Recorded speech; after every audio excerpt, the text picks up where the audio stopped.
ناظرین، میں ہوں ملک ظہیر بابر۔ تقسیم ہند سے لے کر آج تک بھارت نے ہمیں تسلیم نہیں کیا، اور انتہا پسند جو ہندو ہے وہ مختلف شکلوں کی صورت میں پاکستان کے خلاف سازشیں کرتے ہیں۔ اگرچہ ہماری طرف سے بھی کچھ زیادہ مؤثر حکمت عملی کا مظاہرہ نہیں کیا گیا، کچھ زیادہ بہتر پالیسیاں سامنے نہیں آئیں، مگر اس میں کوئی شک و شبہ کی بات نہیں ہے کہ بھارت کل بھی ہمارا دشمن تھا اور آج بھی ہے۔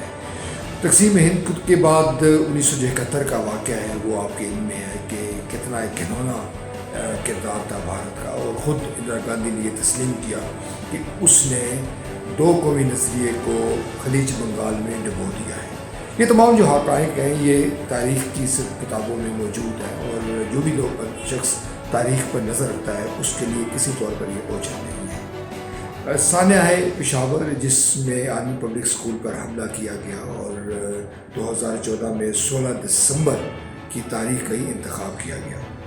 اب کسی کو شک و شبہ نہیں ہونا چاہیے کہ ہمارا جو دشمن ہے، چاہے وہ دہشت گردوں کے روپ میں ہو، چاہے وہ خود کسی اور ایجنٹ کی شکل میں ہو، اس کا اہداف ایک ہی ہے۔ جو لوگ خفیہ اداروں کی کارکردگی پر یا ان کے طریقہ واردات پر نظر رکھتے ہیں، وہ بخوبی جانتے ہیں کہ مختلف بھیس اختیار کیے جاتے ہیں، مختلف طور طریقے اختیار کیے جاتے ہیں دشمن کو نقصان پہنچانے کے لیے۔ یہاں یہ سوال پیدا ہوتا ہے کہ کیا ہم نے ان سانحات سے کچھ سیکھا ہے؟ ہم نے کون سے سبق حاصل کیے ہیں کہ مستقبل قریب میں ایسے سانحات کو نمانا؟ بدقسمتی کے ساتھ اس حوالے سے کوئی زیادہ حوصلہ افزا نتائج ہمارے سامنے نہیں آتے۔ اس کی بہت ساری وجوہات ہو سکتی ہیں۔ قوم کا شاید اجتماعی شعور ابھی اس نہج کو نہیں پہنچا کہ وہ ان معاملات کی گہرائی کا ادراک کر سکے۔ بدقسمتی تو یہ بھی ہے کہ ہماری جو لیڈرشپ ہے، ہماری جو سیاسی اور مذہبی قیادت ہے، وہ بھی مسائل کو گہرائی میں دیکھنے کی زیادہ اہلیت نہیں رکھتی ہے۔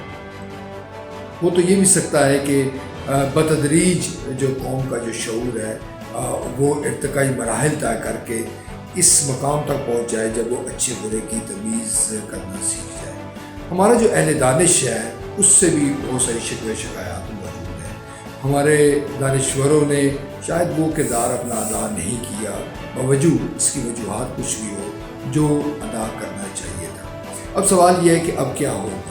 ناظرین، مایوسی یوں نہیں ہے کہ اگر آپ کسی بھی قوم کی تاریخ دیکھیں، آج وہ قومیں جو اس وقت آپ کو برعرض پر حکمرانی کرتی نظر آتی ہیں اور جو ترقی پذیر ملکوں کو مختلف شکلوں میں استحصال کرتی نظر آ رہی ہیں، ان کی تاریخ بھی کچھ زیادہ روشن نہیں ہے۔ برطانیہ میں کیا کچھ ہوتا رہا، ووٹ کا حق کس انداز میں دیا گیا، خواتین کے جو حق نمائندگی اس کو کس طرح تسلیم کیا گیا، پوپ کا کیا کردار تھا، اور وہاں کے بالخصوص جو فیوڈلز تھے انہوں نے کیا کردار ادا کیا، یہ کوئی ڈھکی چھپی بات نہیں ہے۔ سیاست کا جو اندرون ہے وہ تاریخ تر اکثر و بیشتر ہمیں نظر آتا ہے، لہٰذا سیاست کسی بھی روپ میں ہو، چاہے جاگیردار کے روپ میں ہو، چاہے وہ کسی مذہبی طبقے کے روپ میں ہو، چاہے وہ صنعت کار کے روپ میں ہو، اس میں خیر کا جو پہلو ہے وہ کم نکلتا ہے۔ آپ جانتے ہیں کہ ارسطو اور سقراط جیسے لوگوں نے سرمایہ داروں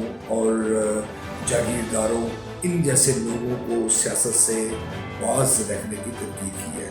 وہ دانشوروں کی بات کرتے ہیں، وہ یہ سمجھتے ہیں اور وہ یہ کہتے ہیں کہ جب دانشور طبقہ اقتدار میں آئے گا تو مسائل ہمارے حل ہوں گے، یا کسی بھی قوم کے مسائل حل ہوں گے۔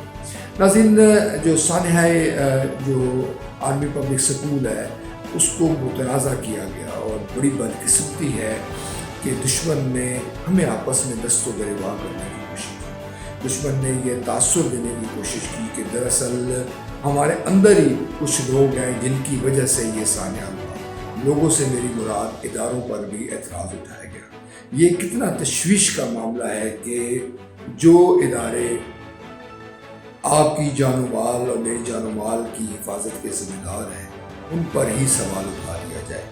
یہ دشمن کی جو کارروائیاں ہیں یہ عصر حاضر میں ہمیں بہت جگہ نظر آتی ہیں کہ وہ مختلف ہیلے بہانوں سے ریاستی اداروں کو آپس میں لڑواتا ہے، عوام اور ریاستی اداروں کو آپس میں دست و گریباں کرنے کی کوشش کرتا ہے، جس کی وجہ اس کے یقیناً مضمون مقاصد ہوں گے۔ یہ بہت بات خوش آئند ہے کہ ہم یہ دیکھتے ہیں کہ سالوں کے بعد بھی آج بھی جو پاکستان کا عام آدمی ہے وہ یہ سمجھتا ہے، وہ اس بات میں یقین رکھتا ہے کہ اتفاق اور یکجہتی کے ساتھ ہی مسائل حل ہو سکتے ہیں۔ وہ اس بات کا بخوبی اندازہ کر سکتا ہے کہ اگر ہمیں پنجابی، سندھی یا شیعہ، سنی، وہابی کے نام پر لڑایا جائے گا تو اس کا نقصان پاکستان کا ہوگا اور اس کا نقصان عام پاکستانی کا ہوگا۔